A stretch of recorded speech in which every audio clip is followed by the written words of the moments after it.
क्या आप वीडियो को लाइक कर सकते हैं? तो इस कहानी की शुरुआत होती है हॉकिंस नाम के एक छोटे से शहर से, जहां हम नवंबर 1983 का सीन देखते हैं, जहां हॉकिंस की मेन लैब में एक साइंटिस्ट बुरी तरह से डरकर भाग रहा होता है और वो जैसे ही लिफ्ट के अंदर जाता है, लेकिन तभी कोई चीज अचानक से ऊपर से आकर उसे खींचकर अपने साथ ले जाती है। फिर अगले ही सीन में हम 4 दोस्तों को देखते हैं जो कि कहानी की मेन कैरेक्टर्स हैं। उनमें एक का नाम माइक होता है, एक का नाम विल होता है, एक डस्टन और एक उनका और दोस्त, जो चारों मिलकर माइक के घर एक बोर्ड गेम खेल रहे होते हैं। लेकिन तभी यहाँ पर माइक की मॉम आकर उन सबको गेम बंद करने के लिए कहती हैं। इसीलिए ये लोग गेम बंद करके अपने अपने घर जाने के लिए निकल जाते हैं। जाने से पहले डस्टन माइक की बड़ी बहन से मिलता है जिसका नाम नैन्सी होता है, जो कि उससे बात नहीं करती और उसे इग्नोर कर देती है। और वो लोग घर जा रही थी, रात हो गई थी और काफी अंधेरा भी था। विल अपनी साइकिल पर अपने घर जा ही रहा होता है तो तभी अचानक से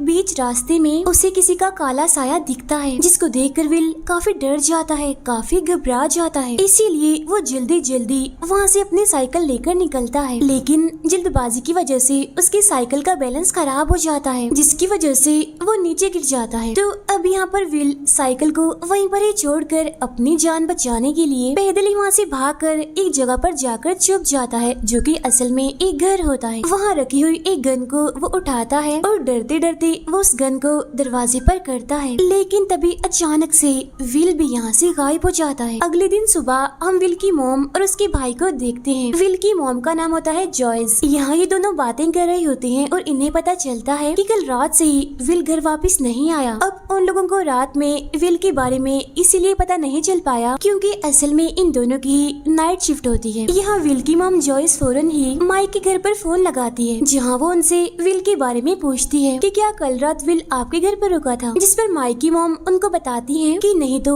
विल तो कल रात ही यहाँ से चला गया था। तभी सुनते ही जॉयस काफी घबरा जाती है और साथ ही वो अपने बेटे विल के भाई को भी काफी डांटती है कि आखिर क्यों तुमने बगैर बताए नाइट शिफ्ट की। फिर विल का भाई अपनी मॉम को रिलैक्स करता है कि आप फिक्र मत कीजिए, विल बहुत जल्दी मिल जाएगा। अब यहाँ से जॉयस सीधा जाती है पुलिस स्टेशन, जहाँ पर वो विल की मिसिंग रिपोर्ट लिखवाती है। अब यहाँ का जो चीफ ऑफिसर होता है उसका नाम हॉपर होता है, जो कि जॉयस का एक काफी अच्छा दोस्त भी होता है। इसलिए वो यहाँ पर जॉयस को समझाता है कि तुम इतना ना घबराओ, हो सकता है कि विल किसी रिश्तेदार के घर पर चला गया हो या फिर उसके फादर के घर पर, क्योंकि हॉकिंस एक छोटा सा शहर है, यहाँ पर मुश्किल से ही क्राइम होता है। लेकिन इसके बावजूद भी वो जॉयस के कहने पर विल को ढूंढना शुरू कर देता है। फिर अगले दिन हम स्कूल में विल की तीनों दोस्तों को देखते हैं, जो कि समझ रही थी कि शायद विल स्कूल आ गया होगा। अगले सीन में हम नैन्सी को उसकी दोस्त के साथ देखते हैं, जो कॉलेज के सबसे समझदार लड़के स्टीव के बारे में बातें कर रही होती हैं। उधर हॉकिंस लैब में मेन डायरेक्टर की एंट्री होती है, जिसका नाम डॉक्टर ब्रेनर होता है, क्योंकि उस साइंटिस्ट के गायब होने के बाद वो खुद यहाँ पर आकर ऑब्जर्वेशन करने लगते हैं। यहाँ पर वो किसी चीज के बारे में बात कर रहे होते हैं, जो कि एक अजीब से दरवाजे से निकला होता है। लैब के पूरे ईस्टर्न पार्ट को 1 घंटे में खाली करके सील कर दिया जाता है, ताकि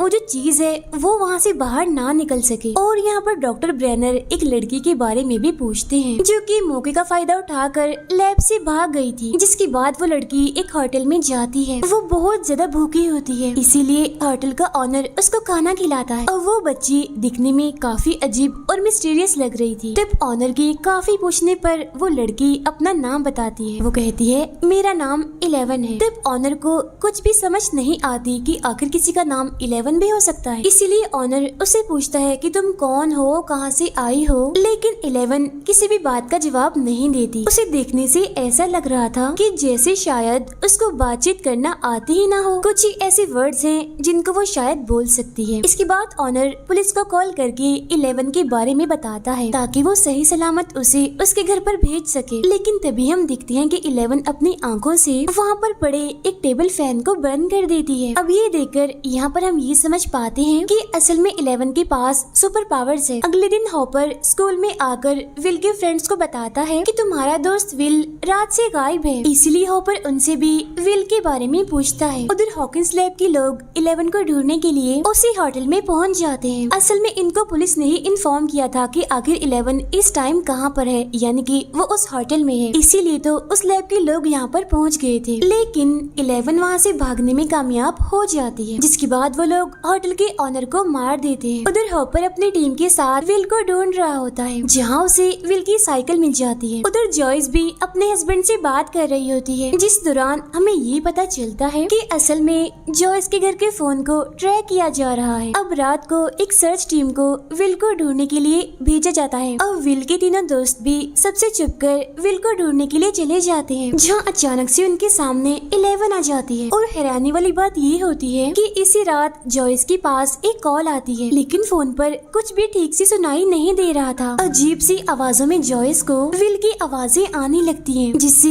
वो फौरन समझ जाती है कि उसके बेटे विल ने उसको कॉल की है। लेकिन इससे पहले कि वो अपने बेटे विल से बात कर पाती, फोन में कोई इलेक्ट्रिक फॉल्ट होने की वजह से फोन जलकर खराब हो जाता है। अब क्योंकि काफी रात हो गई थी, इसीलिए माइक जंगल से 11 को अपने साथ अपने घर पर ही ले आता है, जिसके बाद वो 11 को अपने रूम में छुपा देता है, जहाँ पर 11 उसे इशारों से बताती है कि मैं काफी बुरे लोगों से बचकर भाग रही हूँ। अब इसी बातचीत के दौरान माइक की और 11 की दोस्ती होने लगती है और 11 के पास सुपर पावर्स हैं। ये बात भी माइक और उसके दोस्तों को पता चल जाती है। इसके बाद 11 रूम में लगी एक तस्वीर को देखकर विल को पहचान लेती है। वो विल की तस्वीर को देखकर बस इशारा करती है और ज्यादा कुछ नहीं बोल पाती, लेकिन माइक समझ जाता है कि शायद ये जानती है, ये बता सकती है कि आखिर विल कहाँ पर है। तब 11 उनको बताती है कि असल में विल किसी मॉन्स्टर से छुपकर कहीं पर बैठा हुआ है। उधर जॉयस भी होपर को उसी फोन कॉल के बारे में बताती है, यानी कि विल की कॉल के बारे में, जिसकी वजह से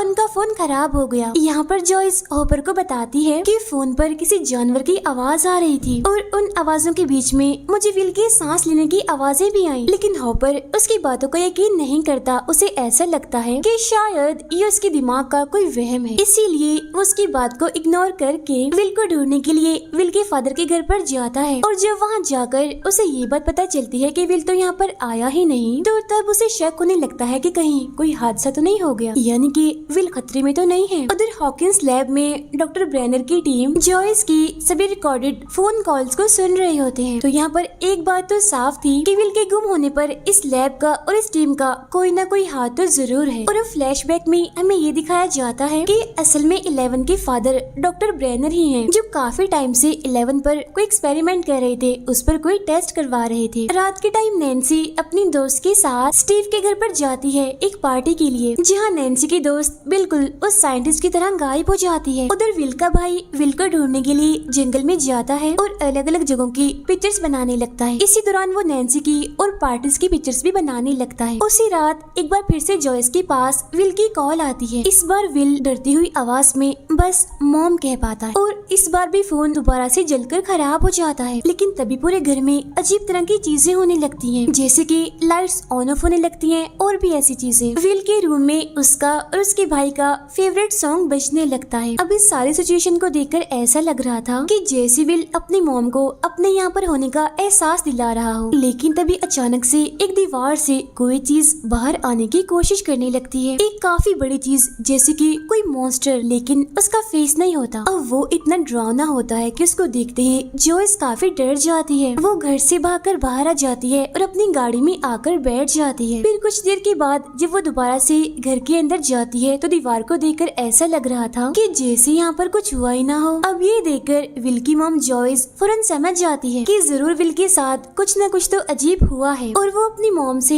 यानी कि जॉयस से बात करने की कोशिश कर रहा है। इसीलिए अब जॉयस अकेले ही इस बारे में पता लगवाने लगती है। उधर नैन्सी की दोस्त गायब होकर एक अजीब सी जगह पर आ जाती है, लेकिन तभी कोई अचानक से उस पर हमला कर देता है, जिसको कि हम नहीं देख पाते। अब नैन्सी को भी अपनी दोस्त के गायब होने का पता चलता है, लेकिन वो ये बात किसी को भी नहीं बताती। उधर स्टीव जो अपनी पार्टीज वाली पिक्चर्स विल के भाई के कैमरा में देखता है, तो वो उसका कैमरा तोड़ देता है और पार्टीज की सारी पिक्चर्स उससे लेकर फाड़ देता है। तब उन फटे हुए टुकड़ों को नैन्सी इकट्ठा कर लेती है, जिन्हें जोड़ने पर उसे एक मॉन्स्टर अपनी दोस्त जो कि गायब हो चुकी है उसके पीछे खड़ा हुआ दिखता है। और तब इसी बात का पता लगवाने के लिए वो दोबारा से अपने दोस्त स्टीव के घर पर आती है, जहाँ वो देखती है कि अचानक से वही मॉन्स्टर उसके सामने आके खड़ा हो जाता है, यानी वही मॉन्स्टर जिसने नैन्सी की दोस्त और उस साइंटिस्ट पर हमला किया था। तब ये देखकर नैन्सी किसी तरह अपनी जान बचाकर वहाँ से भाग जाती है। उधर जॉयस लाइट के जरिए किसी तरह अपने बेटे विल से बात करने की कोशिश कर रही होती है, जहाँ बदले में विल उसकी बात का जवाब भी देता है। उधर इन्वेस्टिगेशन के दौरान हॉपर को ये बात समझ आ जाती है कि विल के गायब होने में शायद इस हॉकिंस लैब का जरूर कोई ना कोई ताल्लुक तो है। और साथ ही उसे ये भी पता चलता है कि कई साल पहले एक लेडी ने डॉक्टर ब्रेनर पे केस कर दिया था, क्योंकि असल में डॉक्टर ब्रेनर ने उस लेडी की बेटी को किडनैप कर लिया था ताकि उसकी बेटी के ब्रेन पर एक्सपेरिमेंट्स कर सके। लेकिन बाद में इस केस को बंद कर दिया गया और यही नहीं बल्कि हॉकिंस लैब में होने वाले एक्सपेरिमेंट्स को भी पास कर दिया गया। उधर अपनी पावर से 11 विल के दोस्तों को ये बताती है कि विल असल में अपने ही घर में छुपा हुआ है। लेकिन फिर अगले ही पल एक लेक से विल की डेड बॉडी मिल जाती है, जिसकी वजह से माइक को ये लगता है कि 11 ने उनको झूठ कहा था। लेकिन थोड़ी ही देर के बाद 11 की बात साबित कर देती है कि विल अभी जिंदा है, वो मरा नहीं है, क्योंकि माइक की वॉकी टॉकी पर वो उसे विल की आवाज सुनाती है। अब जॉयस के अलावा सब लोग इस बात को मान लेते हैं कि विल मर चुका है, लेकिन जॉयस अभी भी बार बार विल से कांटेक्ट करने की कोशिश कर रही होती है, जहां दोनों माँ बेटे के बीच फोन पर बातें भी होती हैं। असल में विल भी वहीं पर ही फंसा हुआ था जहां पर नैन्सी की दोस्त को वो मॉन्स्टर अपने साथ ले गया था। यहाँ पर विल भी एक मॉन्स्टर की बात करता है जब वो अपनी मॉम जॉयस से बातें कर रहा होता है। तब ये सुनकर जॉयस उसे कहती है कि बेटा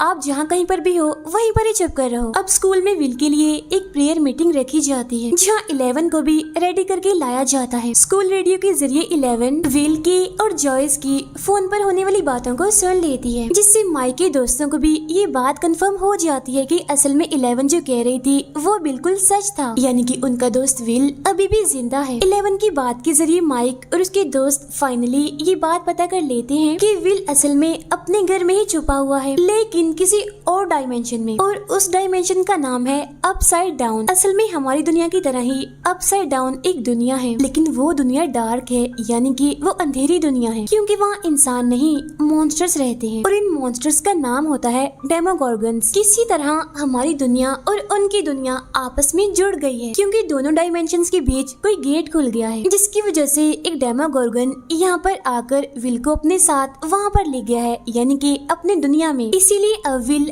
अपसाइड डाउन में कैद है। उधर नैन्सी भी विल के भाई को सब कुछ बता देती है कि किस तरह मैं तुम्हारी खींची हुई तस्वीर के जरिए डेमोगोर्गन तक पहुँच पाई। तो अब यहाँ पर फाइनली विल के भाई को भी अपनी मॉम जॉयस पर यकीन होने लगता है, और साथ में इस बात का यकीन भी कि उसका भाई विल अभी जिंदा है। इसीलिए अब वो दोनों जंगल में जाते हैं विल को और नैन्सी की दोस्त को ढूंढने के लिए। लेकिन गलती से नैन्सी अपसाइड डाउन में पहुंच जाती है, लेकिन किसी तरह विल का भाई उसको बाहर निकाल लेता है। जहाँ इसके बाद वो दोनों नैन्सी के घर पर जाते हैं, जहाँ पर स्टीव उन दोनों को साथ देख लेता है और जेलस होने लगता है। उधर ऑफिसर होपर भी किसी तरह विल की डेड बॉडी तक पहुँच जाता है, जहाँ उसे पता चलता है कि जो बॉडी विल की बताई जा रही है वो असली बॉडी नहीं है, बल्कि वो तो एक नकली बॉडी है। इसी सिलसिले में वो जॉय से भी मिलता है और उसको इस सब के बारे में बताता है कि मुझे लगता है कि जरूर डॉक्टर ब्रेनर का अपसाइड डाउन से जरूर कोई ताल्लुक है। इसके बाद ये दोनों उस लेडी के घर पर जाते हैं, इन्हें जिसने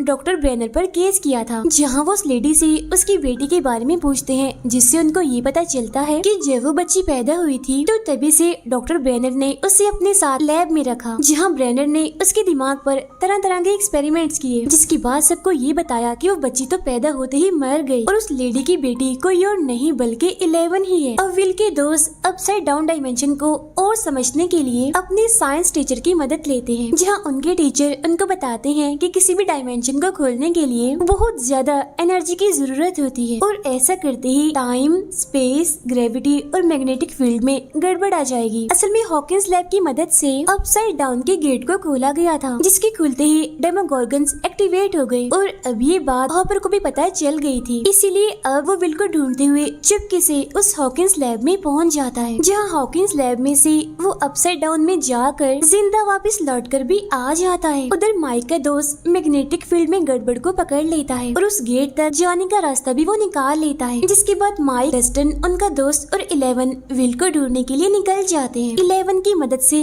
किसी तरह वो उस जगह तक पहुंचने की कोशिश करते हैं, यानी जहां पर अपसाइड डाउन का गेट खुलता है, लेकिन बीच रास्ते में ही 11 किसी वजह से डर जाती है, इसीलिए वो उन तीनों को सही रास्ते से हटाकर भटका देती है। असल में उसे ये बात पता चल जाती है कि अपसाइड डाउन में जाने का रास्ता हॉकिंस लैब पर जाकर खत्म होता है, और वो अपनी जिंदगी का खतरनाक हिस्सा वहाँ पर जी चुकी थी। इसीलिए जैसा उसके साथ हुआ वो ये नहीं चाहती थी कि उसके दोस्तों के साथ भी ऐसा हो, इसीलिए अपने दोस्तों को बचाने के लिए उसने उनका रास्ता भटकाया था। और सिर्फ यही नहीं बल्कि हमें यहाँ पर ये भी पता चलता है कि असल में अपसाइड डाउन का गेट किसी और ने नहीं बल्कि 11 ने ही खोला था। लेकिन ऐसा उसने जानबूझकर नहीं किया था, बल्कि डॉक्टर ब्रेनर ने धोखे से उसे ऐसा करवाया था। अब यहाँ पर माइक के दोस्त को लगता है कि 11 धोखेबाज है, इसीलिए माइक और 11 के बीच इस बात को लेकर झगड़ा हो जाता है, जिसकी वजह से वो 11 पर काफी चिल्लाता है और इस वजह से 11 नाराज होकर वहाँ से चली जाती है। जहाँ गुस्से में आकर वो खाना लेने के लिए एक स्टोर में जाती है, जहाँ वो खाना चुरा कर स्टोर के ऑनर के सामने ही अपने सुपर पावर्स का इस्तेमाल करके वहाँ से भाग निकलती है। उधर माइक, डस्टन और उसके दोस्त को भी ये बात समझ आ जाती है कि असल में 11 ने उनकी जान बचाने के लिए ही उनसे झूठ बोला और उनका रास्ता भटकाया, इसीलिए वो लोग दोबारा से एक साथ हो जाते। लेकिन स्टोर में हुए उस इंसिडेंट की न्यूज डॉक्टर ब्रेनर तक पहुंच जाती है, इसीलिए इस बार वो 11 को पकड़ने के लिए अपनी टीम के साथ सीधा माइक के घर आ जाते हैं और इसी वजह से चारों बच्चों को वहाँ से भागना पड़ता है, जहाँ वो लोग बचने के लिए एक बस में आके छुप जाते हैं। जहाँ कुछ ही देर बाद उस बस में हॉपर आकर उन चारों बच्चों को रेस्क्यू करता है और सीधा उनको लेकर जाता है जॉयस के घर पर। अब यहाँ पर जॉयस और हॉपर दोनों ही 11 को देखकर फौरन ही ये बात समझ जाते हैं कि असल में ये बच्ची उसी औरत की बच्ची है, इन्हें जिसने डॉक्टर ब्रेनर पर केस किया था। जहाँ 11 की मदद से वो ये बात पता लगवा लेते हैं कि विल अपसाइड डाउन में कहाँ पर छुपा हुआ है। उधर जॉयस और हॉपर हॉकिंस लैब में पहुँचते हैं ताकि वहाँ से अपसाइड डाउन में जाकर विल को वापस ला सके, लेकिन इस बार हॉपर पकड़ा जाता है। तब यहाँ पर हॉपर डॉक्टर ब्रेनर के साथ एक डील करता है कि अगर तुमने हम दोनों को अपसाइड डाउन में जाने दिया तो बदले में 11 का पता मैं आपको बता दूंगा, और हाँ, तुम्हारे लैब की सच्चाई भी कभी भी किसी के सामने भी नहीं आएगी। तब इस बात पर डॉक्टर ब्रेनर मान जाता है, इसीलिए वो जॉयस को और हॉपर को अपसाइड डाउन में जाने के लिए अलाउड कर देते हैं। अब ब्रेनर अपनी टीम के साथ 11 को पकड़ने के लिए उसके स्कूल में पहुँचते हैं, यानी जहाँ पर चारों बच्चे छुपे हुए थे। उधर नैन्सी को और विल के भाई को ये बात समझ आ जाती है कि असल में डेमोगोर्गन्स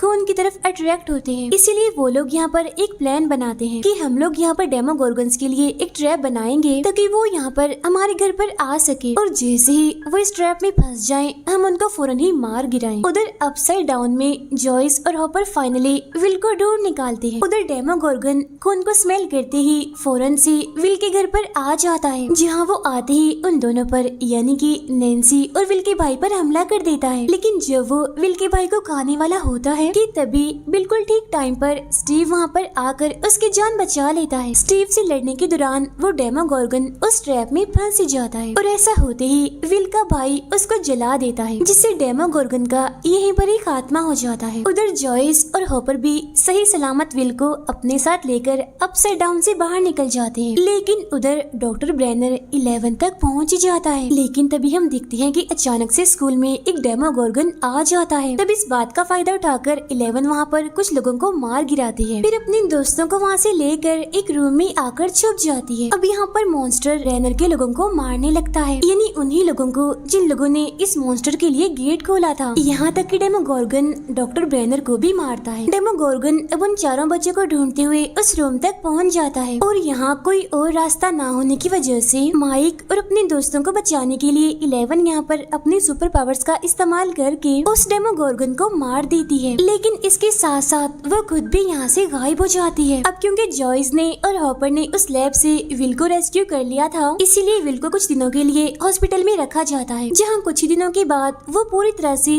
ठीक भी हो जाता है। कुछ ही दिन के बाद हम दिखते हैं कि विल वॉमिट करता है, जहाँ उसके मुंह से एक अजीब सा कीड़ा बाहर निकलता है, और ऐसा होते ही विल को अपसाइड डाउन का विजन आता है। लेकिन वो ये बात सबसे छुपाता है, किसी को भी नहीं बताता। अगले सीन में हॉपर एक वीरान जगह पर 11 का फेवरेट फूड छुपा कर रखता है, ताकि अगर कभी 11 वापस आए तो हॉपर को ये बात पता चल जाए कि 11 अभी जिंदा है। अब इसी के साथ ही पहला सीजन यहाँ पर खत्म हो जाता है।